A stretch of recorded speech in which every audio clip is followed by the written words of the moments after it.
Praise the Lord.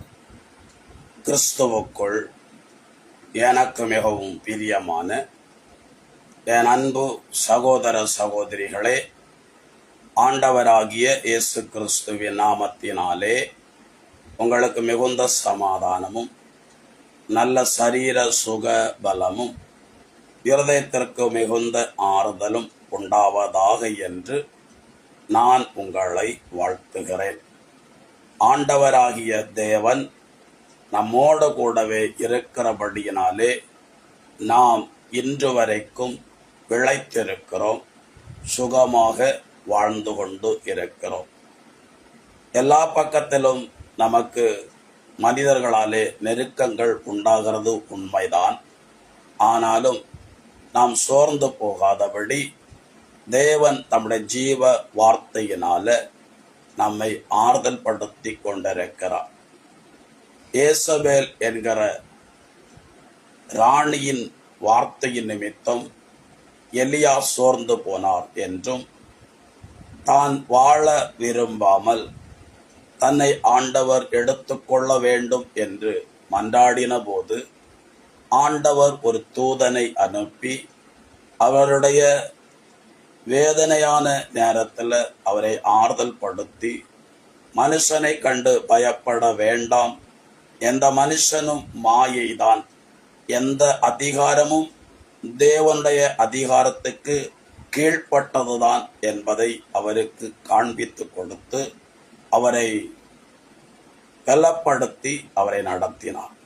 இந்த நாட்களிலும் உங்களையும் ஆண்டவராகிய தேவன் பலவீனங்கள் மத்தியிலையும் போராட்டத்தின் மத்தியிலையும் தேவ மனுஷருடைய வார்த்தைகளின் மூலமாய் உங்களை ஆறுதல் படுத்தி கொண்டிருக்கிற அந்த தேவனுக்கு முழு இருதயத்தோடு ஸ்தோத்திரங்களை செலுத்துங்கள், நன்றி செலுத்தி அவருடைய நாமத்தை மகிமைப்படுத்துங்கள். பிரியமானவர்களே, இயேசுவை காட்டி கொடுத்தது யார் என்றால், இயேசுவோடு 3.5 வருட காலம் தொடர்ந்து அவரோடு ஊழிய பாதையில் அவருக்கு ஆறுதலாகவும் உறுதுணையாகவும் இருந்த யூதாஸ் காரியோத். நான் ஏன் இதை உங்களுக்கு சொல்லுகிறேன் என்று சொன்னால், ஒருவேளை இன்றைக்கு உடன் பிறந்தவர்களாலோ அதிக அன்பு பாராட்டின ஒரு நபராலோ நீங்கள் பாதிக்கப்பட்டிருக்கலாம். அந்த பாதிப்பிலிருந்து உங்களால் வெளியே வர முடியாம வேதனையோடு நீங்கள் காணப்படலாம். நான் உங்களுக்கு சொல்லக்கூடிய ஒரு வார்த்தை, உன்னதமான தேவனோடு நடந்து கொண்டிருந்த மனுஷனே 30 வெள்ளிக்காசை வாங்கி கொண்டு இயேசுவை காட்டி கொடுப்பதற்காக துணிகரம் கொண்டான். மனிதர்கள் பிரியமானவர்களை இப்படித்தான் இருப்பார்கள். நம்மோடு கூட இருந்தாலும் அவருடைய இருதயம் ஒருவேளை நம்மோடு இராதபடிக்கு வேற எங்கேயோ அவங்க இருதயம் பிரியமானவர்களே ஏதோ ஒரு காரியத்தில் சிக்கி காணப்படலாம். மனிதன் உங்களை வஞ்சித்து விட்டான் என்பதற்காகவோ, உங்களை ஏமாற்றி விட்டான் என்பதற்காகவோ, உங்களுக்கு பெரும் தொல்லையாய் அவன் இருக்கிறான் என்பதற்காகவோ நீங்கள் சோர்ந்து போக வேண்டியது இல்லை. நமக்கு சில ஏமாற்றங்களும் சில இழப்புகளும் சந்தித்த பிறகுதான் நம்மோடு இருந்தவர்கள் இப்படி நம்மை ஏமாற்றி விட்டார்களே என்று சொல்லி வேதனைப்படுவோம். ஆனால் இயேசு ஆண்டவருக்கு யூதாசை தன்னோடு சேர்த்து கொண்ட நாளிலிருந்தே அவன் தன்னை காட்டி கொடுக்கிறவன் என்று அறிந்திருந்தான்.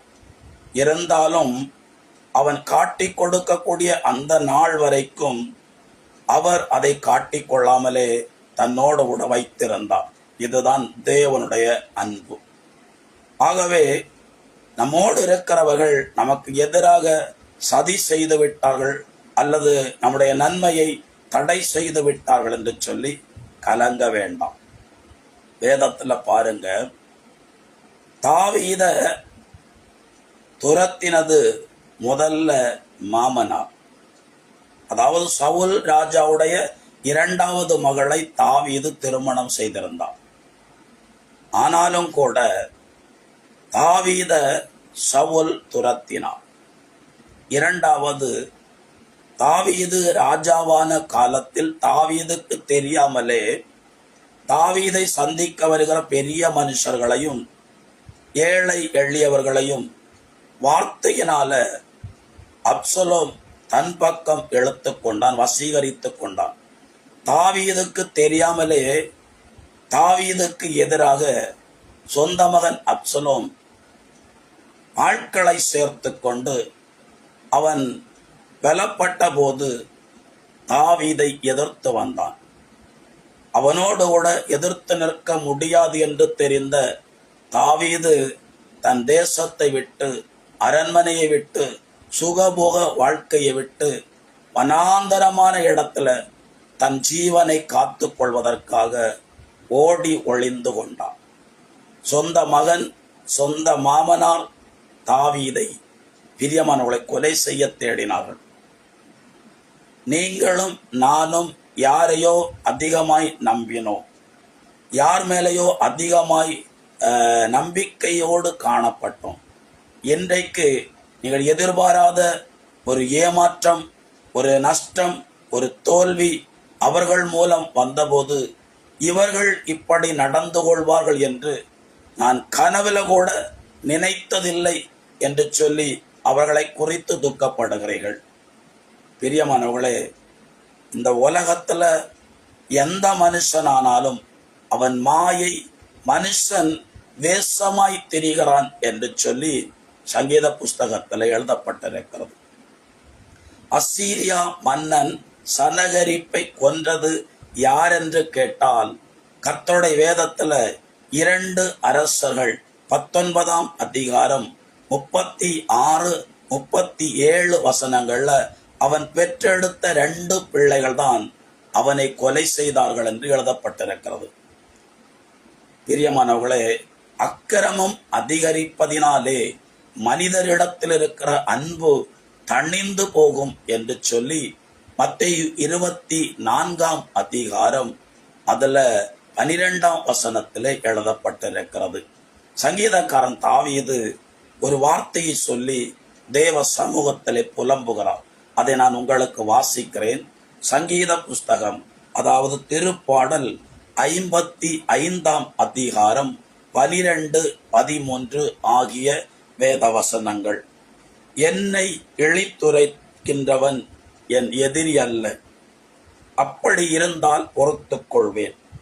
எனக்கெதிராய் தற்பெருமை கொள்பவன் எனக்கு பகைவன் அல்ல, அப்படி இருந்தால் அவனிடமிருந்து என்னை மறைத்துக் கொள்வேன். ஆனால் அவன் வேறு யாரும் அல்ல, என் தோழனாகிய நீயே, என் நண்பனும் என்னோடு நெருங்கி பழகினவனுமாகிய நீதான் என்று சொல்லி தாவீது ஒரு காரியத்தை எழுதுகிறான்.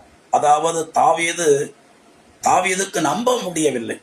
இவர்களா இப்படி சத்துருக்கள் செய்திருந்தா பரவாயில்லை, என்னை எதிர்க்கிறவர்கள் செய்திருந்தா பரவாயில்லை, ஆனால் எதிரி நாட்டார் எனக்கு எதிராக எழும்பி இருந்தா பரவாயில்லை, நான் யாரை அதிகமாய் நம்பினேனோ அவர்கள் எனக்கு எதிராக இவ்வளவு சதி வேலை செய்திருக்கிறார்களே என்று அவர் ஆச்சரியப்படுகிறார். என்னை இழித்துரைக்கிறவர்களும் என்னை பழித்துரைக்கிறவர்களும் வேற யாராவது இருந்தா நான் பொறுத்திருப்பேன். என்னோடு இருந்தவர்கள் என்னை இப்படி மோசம் போக்கி விட்டார்களே என்று சொல்லி வருத்தப்படுகிறார். அந்த வருத்தம் தான் இன்றைக்கு சில வேளைகளிலே உங்களுடைய மனதிலும் காணப்படலாம். நாம் வருத்தப்பட வேண்டியதில்லை. மனிதர்கள் இப்படிதான் இருப்பார்கள் என்பதை புரிந்து கொண்டு எந்த மனுஷனையும் அதிகமாக பெரிதாக நம்பி அவர்களை சார்ந்து வாழாதபடி தேவனை சார்ந்து வாழுங்கள். உங்களை நம்பி இருக்கிற உங்க மனைவி பிள்ளைகளை சார்ந்து வாழுங்கள். மற்றுள்ள எல்லாருமே ஒரு சூழ்நிலையில நம்மை விட்டு பிரிந்து போவதற்கும் நமக்கு எதிராய் செயல்படுவதற்கும் அநேகம் வாய்ப்புகள் உண்டு. ஆகவே மனிதரை நம்புவதை பார்க்கிலும் கர்த்தர் மேல பற்றுதலாய் இருப்பது அவனுக்கு நல்லது என்று எழுதப்பட்டிருக்கிற பிரகாரம் ஆண்டவர் மேல நம்பிக்கையோடு இருப்போம். அவர் நம்மை விட்டு விலகுகிறவரும் அல்ல, நம்மை கை விடுகிறவரும் அல்ல. ஒப்பு கொடுப்போமா?